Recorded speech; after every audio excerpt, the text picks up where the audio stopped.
First off, hello, I'm Dylan Moriarty. As Tom mentions, I'm currently a graphic supporter and cartographer over at your friendly neighborhood Washington Post. Previously, I worked at the Wall Street Journal, also as a graphic supporter and cartographer. And then before that, in 2017, I worked at your local friendly neighborhood development seed, which many of you might be aware of as well. I haven't actually been to GeoDC since then, so glad to be back, albeit virtually, although I'm still very heartbroken about Local 16. Yeah. So I'm here to talk about this piece we put together comparing Ukraine to the US. If anyone does have any questions, more broadly speaking, about our Ukraine coverage, happy to kind of dive into those via the questions. I'm going to mostly just focus on this piece for this talk. So in like news graphics, generally speaking, the work kind of breaks down into two huge categories, one being the big enterprise stories we do that has months of research, tons of people on it, fancy 3D models, all the bells and whistles, a lot of investment. And then there's breaking news, which sometimes has some of that to it, but is generally speaking more quick turnarounds. This is definitely part of the latter. We spent about a day putting together this project, which I believe published about a week after Russia initially invaded Ukraine. So if anyone hasn't seen it, I can drop it in the chat, perhaps. If I can, not sure how to access the chat from this view. Oh, well, you just keep going. I'll pull it up and drop it in the chat for you. Cool, thanks, man. Otherwise, you can just like Google for it, sure it'll pop up. Yeah, like with the breaking news graphics, a lot of those kind of also break down into like this happens, which is like the play-by-play. How did this happen? Which can be like a look back at like, what were the immediate steps that led to this breaking news event occurring, or the kind of tangential, more contextual pieces about the subject matter. Oftentimes, those are kind of the questions that your great aunt might be asking, or your family members might be Googling for. Typically, like, especially when we find out about a thing like a wildfire occurring somewhere, one of the first questions is like, oh, like what's this town? Like what's there? And like those are really great fodder for some of these pieces. In this case, we had done a piece on Ukraine. They was talking about the geography of it, speaking to the mountains and the swamplands and just the actual physical terrain. But because we're a US-based paper, and especially because Russia was targeting multiple cities, we thought it'd be good to kind of just put into context for a US audience kind of, well, Ukraine is huge. So this is how it would stack up to the States, something that we're more familiar with. So again, like Ukraine is huge. It's the second largest country in Europe. And yeah, so like the piece kind of starts out with just a comparison, just showing that it stretches nearly halfway across the country. Has a chart here that just compares the populations between cities. So you can see, like, if you hear of Lviv, then maybe you have a relative in Denver and be like, oh, wow, that's as large as Denver. Oh.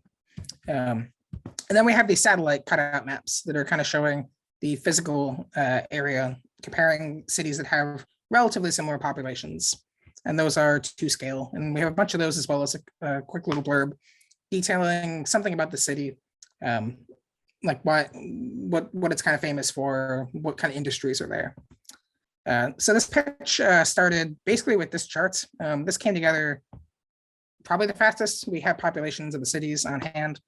So once we had that, we kind of got to sketching it out.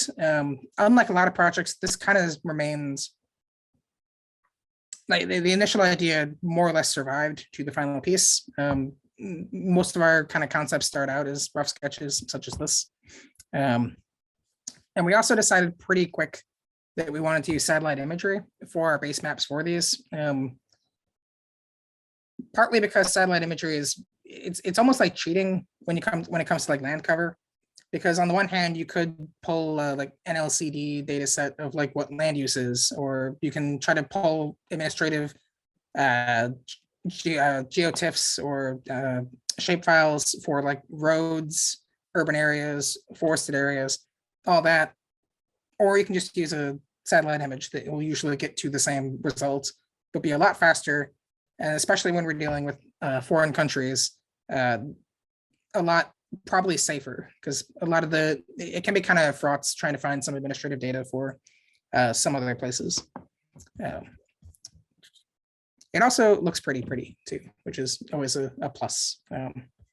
And also style-wise, we have done size comparison stuff quite a bit. This does come up. It's a borderline like category of project. So we kind of had a style thing to go off of on this. This was from another piece, from a while ago. When it came to satellite imagery, Sentinel was kind of the like immediate kind of go-to for this. I love Landsat, it's wonderful, but the resolution tends to not be quite sharp enough for purposes of like mapping a city. Like a statewide, it's fantastic, or kind of doing land use analysis. Landsat's amazing, but Sentinel-2 is kind of our go-to for city scale stuff. Maxar and Planet, we also use those guys quite extensively, but trying to reach out to them for 8 cities, especially on the tight deadline, felt like asking too much, and also just it's not necessary. We can use Landsat, or we can use Sentinel. So if anyone here is not familiar with this website, Sentinel Hub apps, right, the EO browser apps sentinelhub.com/EO browser. You have to log in or like make an account in order to use it properly, but it should be free. I think they have to confirm you, but I'm sure most people here probably use the satellite browser at some point, so a lot of this stuff will be familiar even if you haven't used this one. In this case, we click on to Sentinel-2, go to the mask cloud coverage and turn that all the way down because we don't want clouds. Kind of figure out an area we want to look at and search for it. And what I like about this site in particular, there's a lot of Sentinel is provided free, so there's a lot of different sites you can use to kind of pull it down. I think ESA might have a couple other ones. SOAR is another option. But what I like about this one in particular is that it handles stitching things together right away in the browser. And so you can see here, like it's stitched together. Yeah, so this is a Sentinel image caught last month. But when I hit visualize, it doesn't just grab one image, it grabs a bunch of the ones nearby it and goes ahead and stitches those together, which just saves me the time of doing that in Photoshop. From here, hit download, and when you're logged in, you can also go to analytical and hit hi and GeoTIFF, and boom, you have a true color GeoTIFF. This is kind of my go-to for fast turnarounds. But in this case, we also, the one downside to this method is, as you might have seen with the download here, this exports an image only at 2,500 pixels max for width or height. It'll export whatever you have in the browser to those dimensions, which unfortunately can kind of condense some of the pixels. So we tried this one, but the images were still a little bit too blurry. Sentinel is 10-meter resolution. So when you kind of zoom in, you can kind of see it click in to the higher ones. But when you're all the way out here, this is pretty, let's see if I can kind of hack. Yeah. Oh. You can kind of see fake zooming in here that it pixelates it still like any kind of raster tile map will. So we ended up actually using Google Earth instead for that. Google Earth engine also has a means of fetching Sentinel-2 images and then stacking them all together and stitching them together as well. This is not code I wrote. Thankfully, Google Earth Code Engine, that's another thing that you will have to like sign up for it. But if you do, it's amazing. They have, let me see if I code.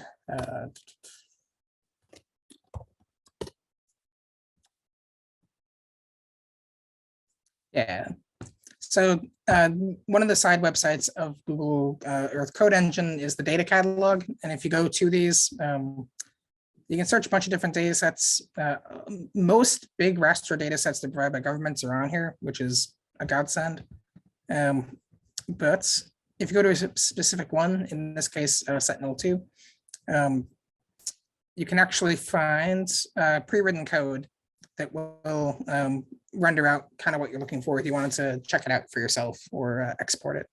So then you just hit like opening code editor and that launches it. This is slightly tweaked, but the big takeaway from here is that with this code base, you can change the dates. So in this case, this is filtering dates between April of last year and June of last year, I think. And then summarizing, like taking whatever cloudless pixels are in there and creating the mosaic from that. It's also lightning fast, which is amazing. And unlike with Sentinel Hub, which again, absolutely super useful for quick turnaround things as well. But we need a higher resolution. In this case, you can define the scale as well. In this case, 10 meters. So yeah, after running that,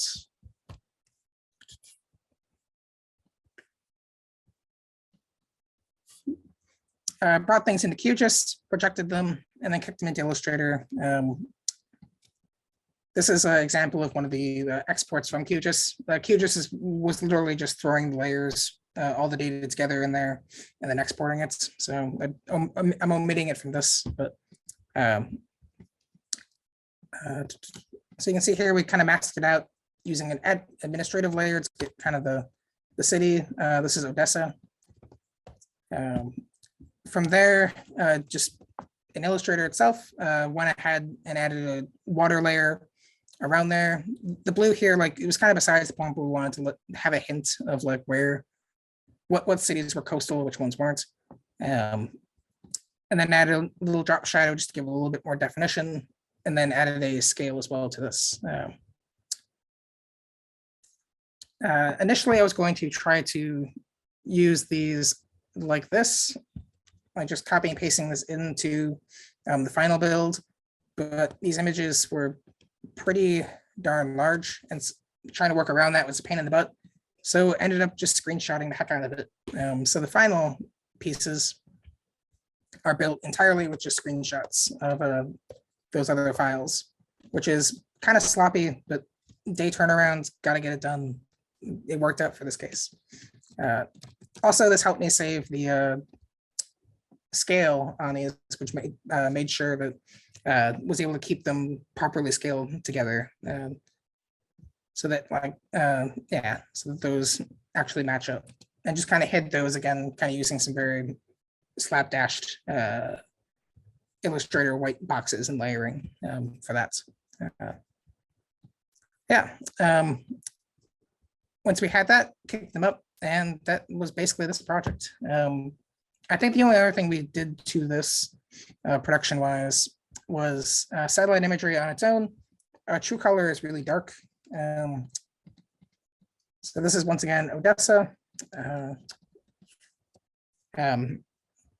I've had a lot of arguments with editors in the past, not at the post, at previous places, about editing like they want to add the same rules that they do like photography, where like you generally don't want to edit it that much at all. Like you want it to be like true to form.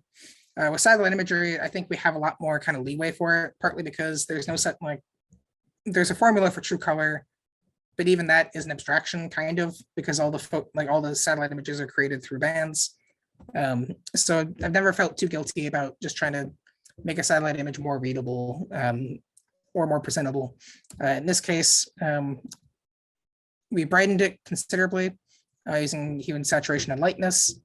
That kind of dulls it a little bit. So brought up the brightness a bit more and then up the contrast. And then because that all stuff kind of yellows it a little bit, use color balance to pull it back a tad. And yeah, that was this piece.